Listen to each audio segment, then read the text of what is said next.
आज मी तुम्हाला ना चविष्ट अशी अळूची भाजी दाखवणार आणि आहे. आमच्या कोकणामध्ये ह्याला अळूचं फतफतं बोलतात. खूप छान रेसिपी आहे. अळू कसा कापायचा तो सुद्धा तुम्हाला मी दाखवणार आहे. अळूचे 2 प्रकार असतात.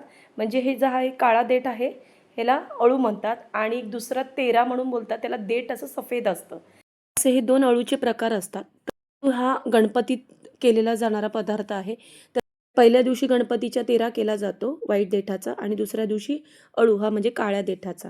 तर असे 2 अळूची आम्ही भाज्या तयार करतो 2 दिवशी. त्याचप्रमाणे म्हाळाच्या टायमाला सुद्धा आम्ही अळूची भाजी केली जाते. पावसामध्ये अळू भेटतो त्यामुळे पावसाळ्यात अधीमधी आम्ही अळू करतोच. तर अळूचं फतफतं खूप छान लागतं. अळू कसा साफ करायचा तुम्हाला दाखवते. गहू कापायच्या आधी आपल्याला काय करायचं, हाताला आगळ लावून घ्यायचं आहे, नाहीतर ह्याला खाज येते. तर आगळ लावूनच आपल्याला अळू कापायचा आहे, पण मी काही लावलेलं नाही आहे. तर आता आपण काय करायचं आहे, देठं म्हणजे आधी कापून घ्यायची आणि मग एकावर एक पान ठेवायचं आहे आणि मग देठाची अशी सालं काढून घ्यायची आहेत. बघा मी कशी काढलेली आहे तशी. सालं काढून मग आपल्याला एकावर एक ते देठं ठेवायचे आहे. हे बघा.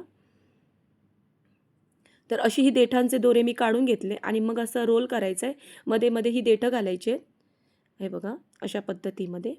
म्हणजे कापताना वगैरे खाजसुद्धा जास्त येत नाही. कारण अळूच्या पानांपेक्षा देठांना खूप खाज असते. त्यामुळे अशी देठं पाण्यामध्ये घातलात ना तर खाज कमी येते. तर असं एकदम बारीक कट करून घ्यायचं आहे अळू. बारीक-बारीक करून हा अळू कापून घ्यायचा आहे. देठंसुद्धा व्यवस्थित बघा त्याच्यामध्ये कट होत आहेत. तर आता मी अळू सगळा कट करून घेते. हे बघा. तर गावाकडे अशा पद्धतीत अळू कट केला जातो, पण तो विळीवर आम्ही कट करून घेतो. पण काय आहे तर तुम्हाला दाखवायसाठी म्हणून मी सुरीवर कट केलेला आहे. महत्त्वाची टिप्स म्हणजे अळू आहे ना आदल्या दिवशी आणून ठेवायचा आणि दुसऱ्या दिवशी आपल्याला कट करायचा आहे. त्यामुळे खाज कमी येते किंवा तुम्हाला दुसऱ्या दिवशी अळू करायचा असेल, तर सकाळी तुम्ही जर अळू आणून ठेवला, तर संध्याकाळी कट करायचा आहे आणि दुसऱ्या दिवशी भाजी तयार केली तरी चालते. आम्ही गणपतीमध्ये तसंच करतो. म्हणजे आदल्या दिवशी रात्रीच कट करून ठेवतो आणि दुसऱ्या दिवशी त्याची भाजी केली जाते. तर आता अळू आहे ना, मी चांगला आधीच पानं चांगली स्वच्छ धुवून घेतली होती.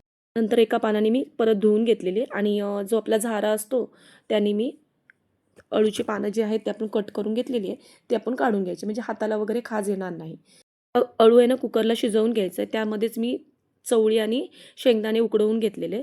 तर हे सगळं आता उकडून घेतलं मी काय केलेलं आहे टोपावर झाकण ठेवलं नव्हतं त्यामुळे अळू मिक्स झालेला आहे. पण अळूमध्येच तुम्ही जर ही चवळी वगैरे आणि शेंगदाणे मिक्स केला तरी चालतील. पण मला जरा अळू ना मिक्सरला थोडासा वाटून घ्यायचा होता. मी वेगळं अळू ठेवलेलं आणि चवळी वगैरे वेगळी शिजवलेली आहे. त्यामुळे एकत्र सुद्धा तुम्ही शिजवलं तरी काही हरकत नाही आहे.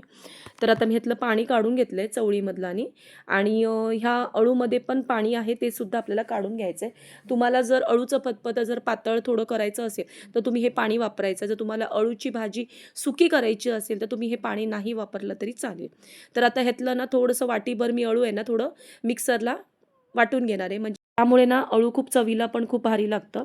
त्यामुळे थोडंसं ना अळू जरा मिक्सरला फिरवून घ्यायचं. बाकी तसंच ठेवायचं आहे. अळूचं फतफतं करताना ना तुम्ही कधी पण लक्षात ठेवा लसूण खूप घालायचे. त्यामुळे लसूणमुळे ना अळूच्या ज्या भाजीला आहे ना खूप चव छान लागते. तर भरपूर असे 10-12 लसणाच्या पाकळ्या घेतल्या, चांगले ठेचून घेतलेत. लसणाला थोड्या साली असल्या तरी चालतील. चांगल्या ठेचून घ्यायच्या. आता मी गॅसवर एक कढई ठेवली आहे. त्याच्यामध्ये तेल घालायचं आहे. लसूण चांगला व्यवस्थित परतून घ्यायचा आहे. लसूण चांगला सोनेरी रंग येईपर्यंत परतून झाला की कांदा आपल्याला बारीक चिरून घ्यायचा आहे. तो सुद्धा आपल्याला व्यवस्थित परतायचा आहे. कांदा परततानाच आपल्याला ह्यामध्ये एक छोटा चमचाभर आलं लसूणची पेस्ट घातलेली आहे. तुम्हाला घालायची तर घाला, नाही घातली तरी चालेल. लसूणनीच खूप छान टेस्ट येते. मी आपले एक छोटा चमचाभर आलं लसूणची पेस्ट घातली. 2 हिरव्या मिरच्या तोडून घातल्या. एक टोमॅटो घालायचा आहे. थोडासा कढीपत्ता घातलेला आहे आणि व्यवस्थित आपल्याला परतून घ्यायचं आहे. आता ह्यामध्ये एक छोटा चमचाभर हळद घातलेली आहे. हळद व्यवस्थित परतून घ्यायची. त्यामध्ये आपल्याला आता मालवणी मसाला घालायचा.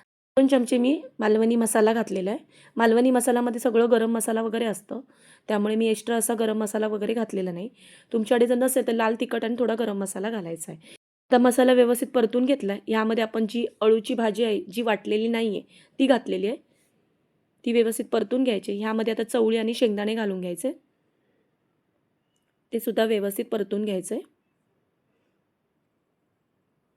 आता आपल्याला ह्यामध्ये चवीपुरतं मीठ घालायचं आहे आणि सोलं घालायची आहे म्हणजे कोकम. म्हणजे कसं ह्या भाजीला खाज असते त्यामुळे कोकम घातले पाहिजे. तुमच्याकडे कोकम नसेल तर तुम्ही चिंच घातलात तरी चालेल. आमच्याकडे कोकणामध्ये आहे ना, गणपतीमध्ये आंबाडेसुद्धा भेटतात, तर आंबाडेसुद्धा घालतात. आंबाडे घातले की आम्ही त्याच्यामध्ये कोकम घालत नाही.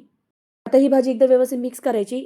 वाटलेलं पण जे होतं अळू ते सुद्धा घालायचं आहे. आता हे सगळं एकदा मिक्स करून घ्यायचं आहे. हे बघा. व्यवस्थित मिक्स करायचं आहे. उकळी आणायची चांगली आणि ह्यामध्ये वरतून ओलं खोबरं घालायचं आहे किसलेलं. तर आता हे मस्तपैकी असं ओलं खोबरं किसून घातलेलं आहे. तुम्ही पाहिजे तर ओलं खोबऱ्याचं वाटणसुद्धा घालू शकता. म्हणजे ओलं खोबरं, कांदा वगैरे भाजून घ्यायचं आणि मग त्याचं वाटण 1-2 चमचे घातलं तरी चालतं. मस्त अशी भाजी तयार होते. त्यामध्ये ना फणसाच्या बियासुद्धा घालून ही भाजी खूप छान होते. पण आता माझ्याकडे नसल्यामुळे मी नाही घातलेत. कसं वाटलं हे अळूचं फतफतं? आवडलं असेल तर नक्कीच मालवणी ज्योती किचनला सबस्क्राईब करा, लाईक करा आणि शेअर करा. हा व्हिडिओ आवडला असेल तर कमेंट करायला जरासुद्धा विसरू नका. आणि माझा पूर्ण व्हिडिओ तुम्ही बघितल्याबद्दल तुमचे धन्यवाद. असेच माझे नवनवीन व्हिडिओ तुम्ही पाहत राहा. चला भेटूया आपण अशाच नवनवीन पुढच्या रेसिपीमध्ये. धन्यवाद.